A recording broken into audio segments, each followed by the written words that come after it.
बिस्मिल्लाहिर्रहमानिर्रहीम अस्सलामुअलैकुम स्टूडेंट्स। उम्मीद है तमाम स्टूडेंट्स खैरियत के साथ होंगे जी। और 11वीं क्लास फिजिक्स हम लोगों ने स्टार्ट की हुई है और 11वीं क्लास फिजिक्स का आज चैप्टर 3 का मेरे साथ टॉपिक देखने जा रहे हैं, law of conservation of momentum. एक इंपॉर्टेंट हमारे पास लॉन्ग टॉपिक है ये। इसकी डेरिवेशन कैसे करनी है, डायग्राम कैसे बनानी है, क्या डेफिनेशंस लिखनी है, क्या चीज़ स्किप आउट करनी है, ये सारा कुछ देखेंगे जी आज के लेक्चर में।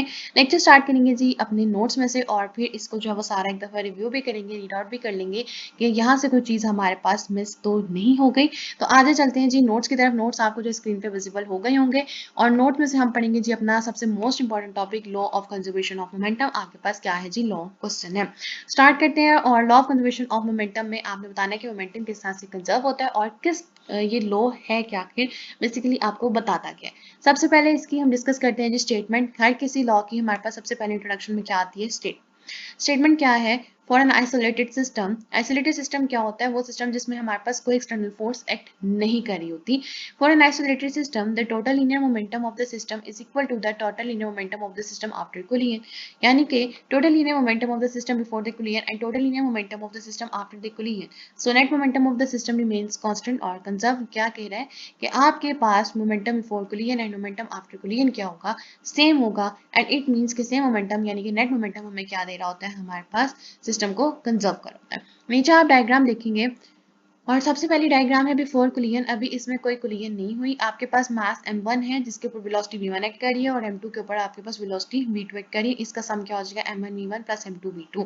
अब क्या कर गए, ये दोनों मैसेज आपस में कोलाइड कर गए हैं। दोनों तरफ ऑपोजिट साइड पे हमारे पास फोर्स अप्लाई हुई है और कोलिजन के बाद जारी बात है कि कोलाइड करेंगे तो तब उसकी वेलोसिटी दोनों की चेंज हो जाएगी।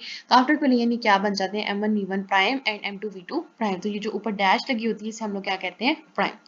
अब इस डायग्राम के नीचे एक्सप्लेनेशन अगर आप पढ़ो तो वो क्या कह रहा है कि consider N isolated system of the two walls. ये आपका जो ये सिस्टम है टू पोल्स का, ये आपका आइसोलेटेड सिस्टम में परफॉर्म किया जा रहा है। Balls m1 and m2 moving along a same straight line in the same direction with the velocities v1 and v2.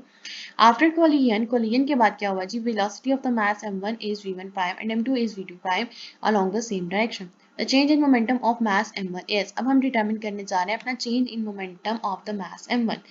अब क्या होगा, फोर्स इक्वल हो जाता है हमारे पास M B F minus M B I. ठीक है, एम वी फोर्स किसके इक्वल हो जाएगा, M B F minus M B I over del T. तो डेल टी को उधर जाके जब हम मल्टीप्लाई करवाएंगे तो हमारे पास क्या बन जाएगा, F del T equal to M B F minus M B I. यहाँ से हमारे पास जो है क्या बन जाता है, एम बी एफ और एम बी आई की जगह पे हम क्या लिखेंगे, F del T equal to M V one prime minus M one V one, क्योंकि अभी हम क्या डिटर्मिन करें, change in momentum of mass m1। तो ये क्या हो गया, f del t equals to m1 v1 prime minus m1 v1। अब हम डिटरमिन करेंगे change in momentum of the mass m2। अब मास m2 में हमारे पास क्या होगा, f prime del t, force भी लगी है तो फोर्स चेंज हुई होगी, f डेल t हो जाएगा, टाइम कांस्टेंट है m2 v2 prime minus m2 v2। इसी क्वेश्चन अकॉर्डिंग हमने क्या चेंजिंग कर दी थोड़ी सी। अब हम इक्वेशंस को क्या करेंगे, ऐड करेंगे। इन इक्वेशंस को जब हम ऐड करेंगे तो क्या हो जाएगा, f del t plus f prime del t equals to m1 v1 prime minus m1 v1 plus m2 v2 prime minus m2 v2।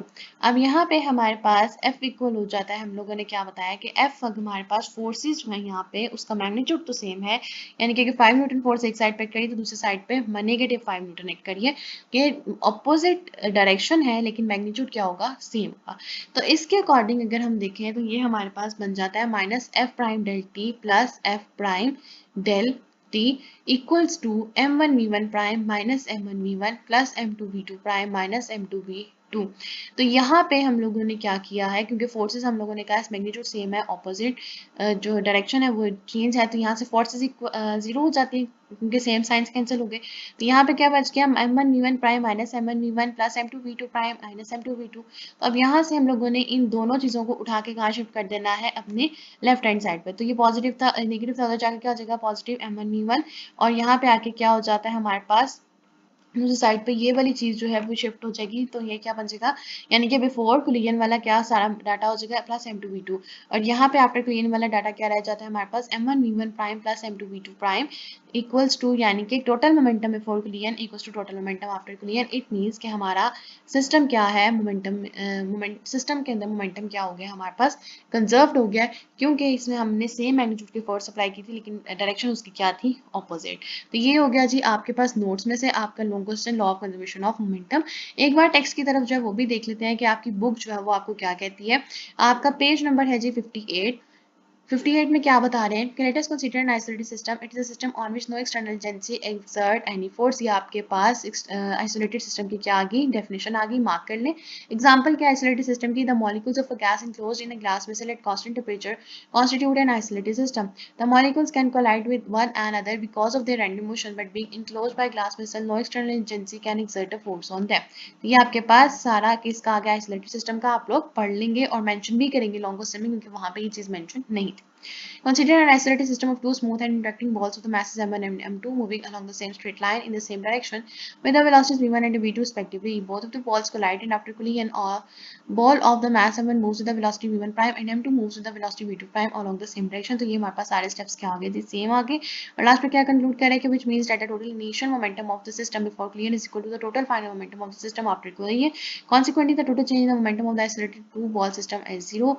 For such a group of the objects, if one object within the group of experiences a force, there must exist an equal but opposite friction force on some other object in the same group. As a result, the change in momentum of the group of the object as a whole is always zero. This can be expressed in the form of the law of conservation of the momentum. और क्या कह रहे थे, total linear momentum of an isolated system remains constant. और यहाँ तक आपके पास जो चैप्टर सॉरी आपका टॉपिक है ये कंप्लीट हो जाता है. नेक्स्ट लेक्चर में इंशाल्लाह देखेंगे जी अपना टॉपिक नंबर 3.8 इलास्टिक कोलिजन. मुझे उम्मीद है कि आपको आज का लेक्चर अच्छे तरीके से समझ आ गया होगा. इनकेस कोई क्वेश्चन है, कंफ्यूजन है, तो आप नीचे कमेंट कर सकते हो. और लास्ट में जाते हुए जी मेरी आप सबसे एक रिक्वेस्ट होती है कि अगर अभी तक आपने चैनल सब्सक्राइब नहीं किया तो काइंडली प्लीज चैनल को सब्सक्राइब कर दीजिए. वीडियो पसंद आए तो वीडियो को जरूर लाइक कीजिए और ज़्यादा से ज़्यादा शेयर कीजिए. Thank you.